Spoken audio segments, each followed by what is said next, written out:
अस्सलाम वालेकुम फ्रेंड्स, कैसे हैं आप सब। उम्मीद करती हूँ ठीक होंगे, खुश होंगे, अपने घरों में अपने प्यारों के साथ आबाद होंगे। हम भी अल्हम्दुलिल्लाह ठीक ठाक हैं।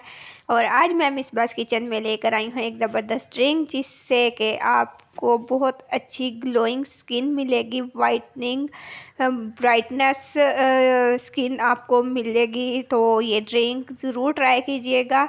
और देखिए, बहुत सिंपल और आसान है बनाना, बहुत ज़्यादा इसके बेनिफिट्स हैं। इसके लिए मैंने गाजरें लेकर उन्हें छीलकर और अच्छे से धो लिया। 15 से 20 गाजरें लिए मैंने, और उसमें 2 पीस जो हैं वो चुकंदर के ऐड करने हैं। इसकी वजह से जो ड्रिंक है ना, वो उसका बहुत ज़बरदस्त टेस्ट आएगा। रेसिपी अच्छी लगे तो लाइक कीजिएगा। चैनल को भी ज्वाइन किया है तो सब्सक्राइब करने के साथ बेल आइकन को प्रेस करें, ताकि ऐसी ज़बरदस्त सी जो भी मैं वीडियो अपलोड करूं, जो भी रेसिपी आपको पसंद आए, आप ट्राई करें, फीडबैक दें कमेंट सेक्शन में। और अब ये जूस रेडी हो गया।